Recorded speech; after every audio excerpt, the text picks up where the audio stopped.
parle aussi d'apostolique, on fait un lien avec tout ce qui se fait pour transformer les secteurs sociétaux. Vous connaissez le message sur les 7 sphères de la société. On peut parler des médias, de la famille, de l'éducation, du gouvernement, des arts et des divertissements. On peut parler de la religion et que sais-je encore, de plusieurs autres. On parle généralement des 7 sphères qui sont des moules qui forment la culture d'un peuple. Ce que le Congolais est, ce que le Quinois est lié généralement par une chose, par la culture. L'UNESCO disait que la culture est comme l'héritage. La culture, c'est l'héritage générationnel d'un peuple qui se transfère d'une génération à une autre. L'UNESCO disait que la culture, c'est le dénominateur commun qui relie tout un peuple. Ce qui fait de eux. Quand on va en Afrique du Sud, nous on allait en Afrique du Sud avant. Quand tu arrives là-bas, tu mets tes chaussures en bois. Tu arrives là-bas, tu vois des gens qui mettent des chaussures en gomme. Et tu te dis, ah, ils savent pas bien s'habiller. Et on reconnaît les Congolais, pour ne pas dire les Aïrois, parce qu'ils s'habillent trop cher, ils s'habillent trop bien, alors que les gens là-bas en Afrique du Sud sont trop relax. Pourquoi? Parce que le Congolais, tu peux le reconnaître, pas tout le monde, mais en majorité, par leur manière de s'habiller, par leur manière de parler, par leur manière de réagir. N'est-ce pas? L'apôtre Paul disait à son fils Tite, dans Tite chapitre 1, il a dit à Tite, je t'ai envoyé en Crète, afin que tu mettes de l'ordre dans les églises et que tu établisses tes anciens. Il dit, il faut que tu fasses un travail en Crète, je paraphrase. Il dit, parce que les Crétois, même de leur poète, a dit, les Crétois sont des gens qui mangent beaucoup. C'est des méchantes bêtes. Il a décrit un profil anthropologique et sociologique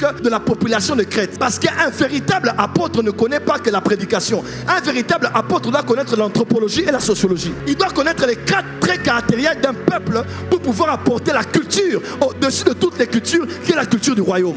Voilà pourquoi là où les gens commençaient à se battre dans l'église pour dire nous on est des juifs, on est des grecs, des circoncis, des incirconcis, l'apôtre est entré dans la scène. Il a dit il n'y a ni juif ni grec. Il n'y a pas de rwandais, congolais, burundais, quelqu'un de Bas-Congo, quelqu'un de Moutetela, quelqu'un de Moussouaïli. Arrêtez avec tout ce que vous liez à vos origines tribales. Parce qu'il y a un autre royaume qui a une autre culture. Chez nous on traite les femmes comme ça. Dans le royaume on traite les femmes comment? Chez nous on gère comme ça l'autorité. Dans le royaume on gère comment l'autorité? Chez nous là-bas un chef c'est quelqu'un qu'on célèbre et qu'on adore. Mais dans le royaume on adore que Jésus. On apprécie l'homme, on honore l'homme, mais on ne fait pas plus que ça. Le royaume n'est pas un lieu géographique. Le royaume est une culture. Car le royaume ne consiste pas dans le manger et le boire, mais dans la justice, la joie et la paix. Parce que le royaume, c'est une culture. C'est une nouvelle manière de vivre. Ainsi, Dieu a décidé d'élever des apôtres. Pourquoi? Parce que l'apostolat ou l'apostolique est l'une des grandes solutions à la crise que nous avons dans la culture de nos peuples. Apôtre, Hippolyte, écoute-moi très bien. Pour changer la nation qu'on appelle la RDC, je ne minimise pas ce qui se passe à l'Est. Mais c'est un gros sujet et nous croyons que cela va prendre fin au nom de Jésus. Qui le croit avec moi? Mais à supposer qu'il y a la paix à l'Est, que nous récupérons et même que nous annexons les pays voisins, est-ce que cela sera la solution totale à nos problèmes? Non, parce qu'aucune nation n'est plus grande que la mentalité de son peuple. Ce ne sont pas les grandes richesses minières qui font des grandes nations. Ce n'est pas la démographie d'une nation qui fait d'elle une grande nation. Ce n'est pas la circonférence territoriale d'une nation qui fait d'elle une grande nation. Parce qu'il y a des grandes nations en superficie,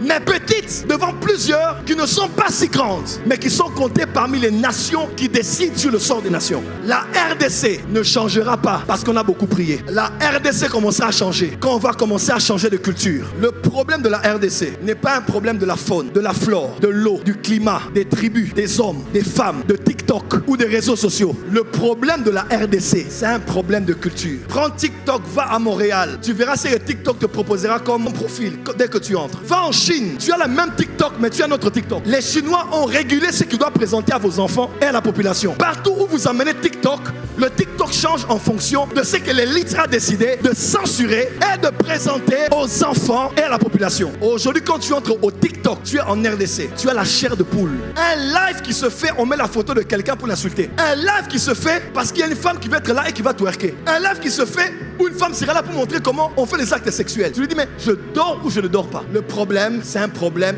de culture. Au Singapour, ça ne passera pas. Au Burkina, ça ne passera pas. En Gambie, ça ne passera pas. Dans d'autres nations, ça ne passera pas. Mais nous, ça passe. Pourquoi? C'est la culture. Aucune nation n'est plus grande que la mentalité de son peuple. Ce sont les grandes mentalités qui font de grandes nations. La mentalité change pas beaucoup de choses, n'est-ce pas? On a les médias, on a les lois que l'on établit au niveau du Parlement. Il y en a plusieurs qui modèlent. Vous savez, avec moi, après, là, on a célébré la vie de Mzee Laurent Désiré Kabila. On peut acclamer très fort. Patrice Emery Lumumba, ces grands héros de notre nation que nous apprécions, que nous célébrons. Il vient, il dit tel nombre de personnes dans le taxi. Plus jamais. Le même jour, tout le monde se met en régulation dans le taxi. Pourquoi? Parce qu'une loi a été décrétée. Parce que la politique peut changer les mœurs d'une nation. Et si on a des politiciens qui vivent dans des antivaleurs, c'est clair qu'on est n'importe quoi dans la nation. Voilà pourquoi j'enseigne ce message. On n'attendra pas 5 ans pour les prochaines échéances et commencer à poster oh non, candidat ceci, candidat cela. Église, c'est maintenant le temps de préparer les prochains hommes et les prochaines femmes qui, avec l'onction de la prééminence, vont pénétrer des sphères et changer la culture du pays. Paul savait en disant à Tite, regarde comment ce peuple-là est. Je connais même les livres de philosophie. On dit que les peuples des Crètes sont ainsi. Si on doit décrire qui est le quinoa, qu'allons-nous dire? Les côtés positifs, il y en a beaucoup. Les côtés négatifs, c'est triste. Je parlais avec un pasteur, l'apôtre William Kinde de l'Italie. Il m'a dit, prophète, tu sais, la diaspora zaïroise à l'époque n'était pas forcément mauvaise comme elle est aujourd'hui. Il dit, fut une époque, à l'époque de Mobutu, bien avant ça, quand les gens venaient, même des autres pays d'Afrique, c'est nous les Zaïrois, on les recevait. Ceux qui sont Batatongo et Apoto-Atongo peuvent nous le dire. On les recevait, on faisait du bien. Mais on ne sait pas aujourd'hui. Remarquez avec moi, le Congolais est devenu de plus en plus méchant. On connaissait les poisons chez les autres. Maintenant, le poison est à Goma, même plus que dans d'autres villes à côté. Maintenant, le poison est au Katanga. Tu vas voir un enfant ici, on l'emmène à l'hôpital, on regarde le bébé empoisonné. Tu dis, mais comment est-ce que le Congolais a commencé à nourrir et on trouve ça normal? Il est empoisonné, c'est plus un fait extraordinaire. Prophète, pourquoi tu parles de ça? Écoutez-moi, vous allez comprendre bientôt. La réponse de Dieu à la transformation des nations, c'est lorsque l'Église se réveille, reçoit et entre dans sa dimension apostolique.